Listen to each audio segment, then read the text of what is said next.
Selamat pagi, ASN pembelajar. Hari ini kita akan membahas topik yang sangat penting, yaitu motivasi dan komitmen. Dua elemen ini tidak hanya menjadi kunci kesuksesan individu, tetapi juga sangat krusial bagi kinerja organisasi secara keseluruhan. Dalam presentasi ini, kita akan menjelajahi berbagai teori motivasi dan strategi untuk membangun komitmen. Mari kita mulai perjalanan ini dengan semangat dan antusiasme. Motivasi adalah dorongan internal yang mendorong seseorang untuk bertindak, sementara komitmen adalah tingkat keterikatan dan dedikasi terhadap tujuan tertentu. Keduanya sangat penting dalam meningkatkan kinerja individu dan organisasi. Tanpa motivasi, individu mungkin tidak memiliki semangat untuk mencapai tujuan, dan tanpa komitmen, pencapaian tersebut hanya akan menjadi impian. Mari kita gali lebih dalam tentang teori-teori motivasi yang ada. Teori hierarki kebutuhan Maslow mengungkapkan bahwa manusia memiliki 5 tingkatan kebutuhan yang harus dipenuhi, mulai dari yang paling dasar hingga yang paling tinggi. Kebutuhan fisiologis seperti makanan dan tempat tinggal adalah yang paling mendasar. Setelah itu, kita beralih ke kebutuhan keamanan, sosial, penghargaan, dan akhirnya aktualisasi diri. Dalam konteks pekerjaan, memahami di mana posisi setiap individu dalam piramida ini dapat membantu kita memberikan motivasi yang sesuai. Douglas McGregor mengemukakan dua pandangan berbeda tentang manusia dalam konteks pekerjaan, yaitu teori 10 dan teori Y. Teori 10 beranggapan bahwa karyawan tidak suka bekerja dan perlu dikontrol. Sebaliknya, teori Y percaya bahwa karyawan termotivasi dan dapat bertanggung jawab. Pemahaman ini penting bagi manajer dalam memilih gaya manajemen yang tepat untuk meningkatkan motivasi karyawan. Teori dua faktor Herzberg membagi faktor-faktor yang mempengaruhi kepuasan kerja menjadi dua kategori, faktor higienis dan faktor motivator. Faktor higienis seperti gaji dan kondisi kerja mencegah ketidakpuasan, tetapi tidak memotivasi.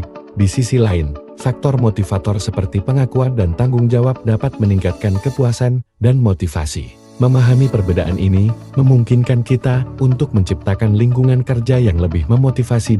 Ada beberapa strategi yang dapat diterapkan untuk meningkatkan motivasi kerja tim.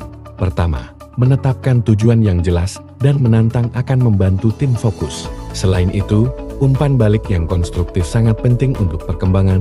Pengakuan atas prestasi juga dapat meningkatkan motivasi.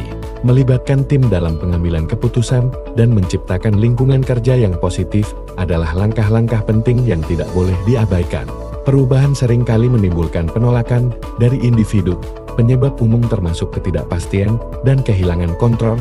Oleh karena itu, penting untuk mengomunikasikan perubahan dengan jelas dan melibatkan karyawan dalam prosesnya. Dengan cara ini, kita dapat mengurangi resistensi dan meningkatkan penerimaan terhadap perubahan yang akan dilakukan.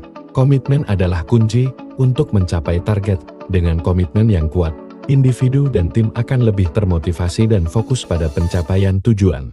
Selain itu, komitmen juga meningkatkan rasa tanggung jawab dan akuntabilitas. Ketika semua anggota tim memiliki komitmen yang sama, pencapaian target menjadi lebih mudah dan menyenangkan. Membangun komitmen terhadap pencapaian target memerlukan beberapa strategi. Pertama, libatkan tim dalam proses penetapan target untuk menciptakan rasa memiliki. Selanjutnya, buatlah rencana aksi yang jelas agar setiap anggota memahami peran mereka. Terakhir, pantau kemajuan dan berikan feedback secara teratur untuk menjaga motivasi dan komitmen tim. Menghubungkan target dengan nilai-nilai organisasi sangat penting untuk meningkatkan komitmen. Ketika anggota tim memahami bagaimana pencapaian target mereka berkontribusi pada visi perusahaan dan dampak positif bagi masyarakat, mereka akan memiliki motivasi yang lebih besar untuk berusaha. Ini bukan hanya tentang mencapai angka, tetapi juga tentang memberikan makna dalam pekerjaan mereka. Sebagai kesimpulan, kita telah membahas berbagai teori motivasi, mulai dari Maslow hingga Herzberg. Menerapkan teori-teori ini dalam konteks pekerjaan sangat penting. Untuk memahami apa yang memotivasi karyawan, dengan memahami motivasi, kita dapat menciptakan lingkungan kerja yang lebih produktif dan memotivasi. Sekarang saatnya untuk berdiskusi. Saya ingin mendengar pendapat Anda tentang teori motivasi mana yang paling relevan bagi Anda. Selain itu, bagaimana Anda menerapkan strategi motivasi di tempat kerja? Mari kita berbagi pengalaman dan belajar satu sama lain. Silahkan kirim jawabannya melalui forum pembelajaran. Untuk memperdalam pemahaman kita tentang motivasi dan komitmen, kita akan melakukan beberapa kegiatan pembelajaran. Diskusi online akan memberikan kesempatan bagi kita untuk berbagi pandangan.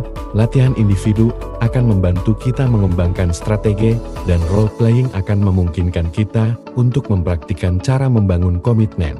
Mari kita manfaatkan kesempatan ini sebaik mungkin.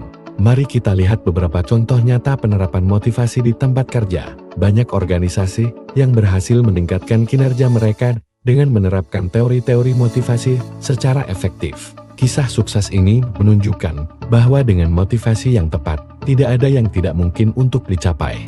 Saya harap ini dapat menginspirasi Anda untuk menerapkan strategi yang sama di tempat Anda bekerja. Sama halnya dengan komitmen. Banyak tim yang berhasil mencapai target mereka berkat komitmen yang kuat dari setiap anggotanya. Kisah sukses ini membuktikan bahwa ketika semua orang terlibat dan berkomitmen, pencapaian target bukanlah hal yang mustahil. Mari kita ambil inspirasi dari cerita-cerita ini dan terapkan dalam tim kita masing-masing. Sebagai rangkuman, kita telah membahas berbagai teori motivasi, strategi untuk meningkatkan motivasi kerja tim, serta pentingnya komitmen dalam pencapaian target. Semua hal ini saling terkait dan sangat penting untuk menciptakan lingkungan kerja yang produktif dan menyenangkan. Mari kita terus menerapkan pengetahuan ini untuk mencapai kesuksesan bersama. Terima kasih atas perhatian dan partisipasi Anda dalam presentasi hari ini. Semoga informasi yang telah saya sampaikan dapat bermanfaat dan menginspirasi Anda dalam meningkatkan motivasi dan komitmen di tempat kerja.